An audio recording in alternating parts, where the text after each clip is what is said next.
source of inspiration and love.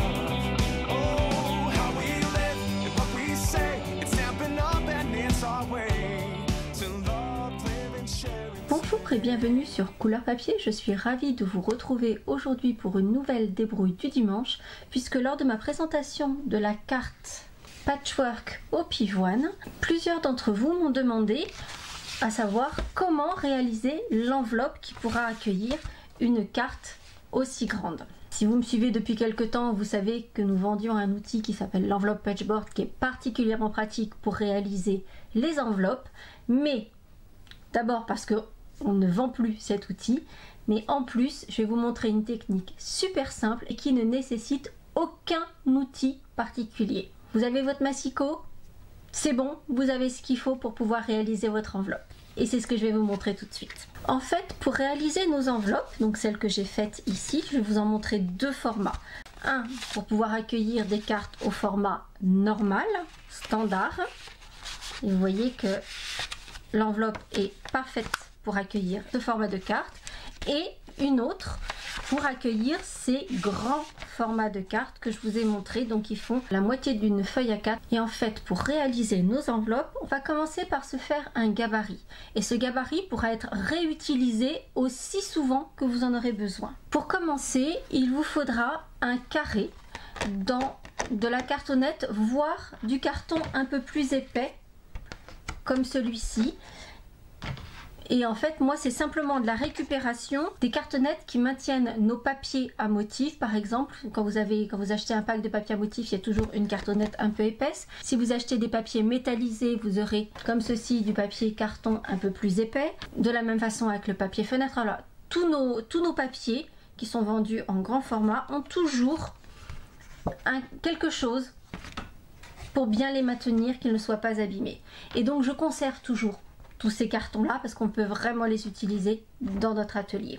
Et donc pour réaliser cette enveloppe grand format, vous allez découper un carré de 6 pouces et demi de côté ou 16 cm et demi. Ensuite, avec ce carré, vous allez le couper en deux dans la diagonale, ce qui veut dire que dans notre massicot, on va positionner les pointes du carré, donc dans la diagonale, bien dans la rainure de découpe.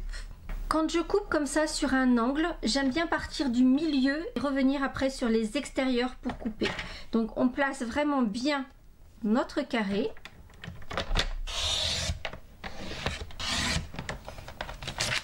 Et on le coupe en deux triangles. Une fois nos deux triangles obtenus, on va conserver l'un des deux intact. Sur le deuxième, on va refaire une découpe. Et cette fois-ci, on va le réduire à 5 1/4 ou 13,2. Et on va réduire ce second triangle. Donc, ce qui va vous faire quelque chose comme ceci. Ça, hop, poubelle. Et là, on a nos deux gabarits. Et juste avec ça, on va pouvoir faire toutes nos grandes enveloppes.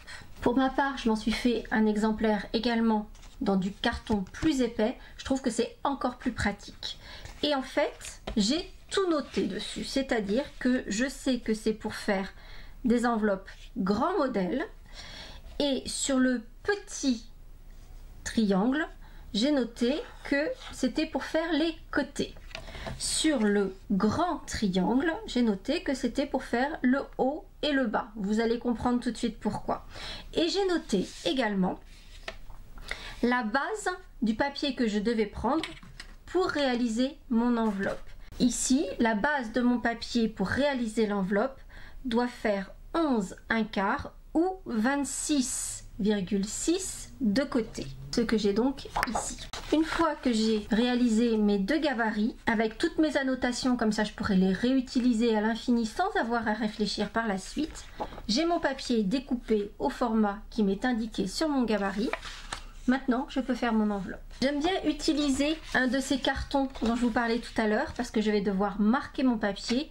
Et en fait, ce carton est un petit peu souple et donc ça marque mieux mon papier. Si mon papier a un sens, il va falloir faire attention à la façon dont vous allez le prendre. Alors moi, il n'y en a pas forcément, mais vous voyez ici que là, j'ai le gabarit qui va faire le haut et le bas.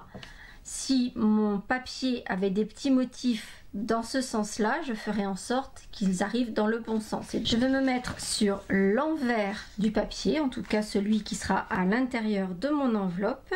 Et je vais placer mon gabarit bien dans l'angle de mon papier, correctement aligné. Et à l'aide d'un stylet ou d'un plioir, je vais marquer mon papier le long de la diagonale de mon triangle. Et je vais refaire exactement la même chose sur l'angle opposé. Donc vous voyez, pour l'instant, j'ai une ligne de marquage ici, une autre ici, donc sur deux angles. Sur les deux autres angles de mon papier, je vais cette fois-ci utiliser mon petit triangle, celui qui est fait pour faire les côtés. Et je vais refaire exactement la même chose. Et ça y est, mes gabarits ont fait leur travail, je n'en ai plus besoin. Maintenant, je vais pouvoir replier chacun de ces angles. Et vous voyez que sur chaque côté, ça forme un petit triangle, juste là. Et bien en fait, ces 4 petits triangles, il me faut les enlever. Donc, en me guidant sur mon marquage, je vais couper ces petits triangles plutôt à l'intérieur du trait pour que rien ne gêne la fermeture de mon enveloppe.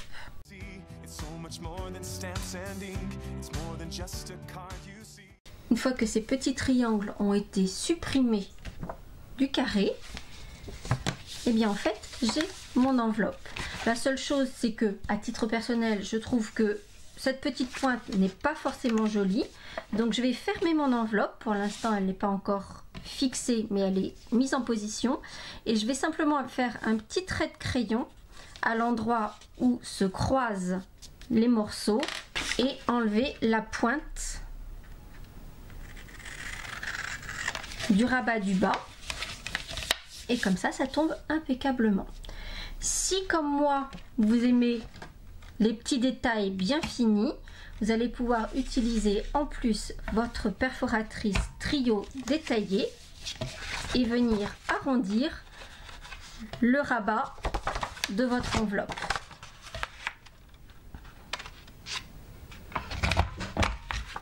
Et avouez que ça fait quelque chose qui est tout de suite encore plus fini d'avoir ce joli arrondi. Et du coup, il ne reste plus qu'à assembler. Donc on va mettre de l'adhésif double face sur ces deux morceaux-ci et hop, ramener le rabat du bas.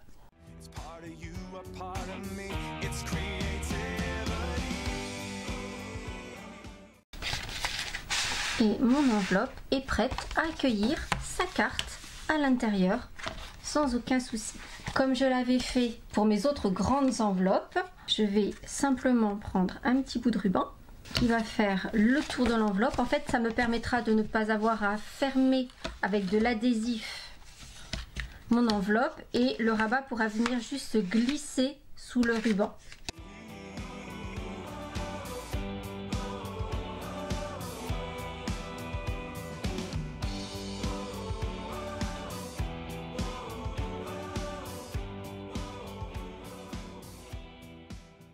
Et voici mon enveloppe prête à accueillir mes grandes cartes. En plus, elle va être assortie à la carte.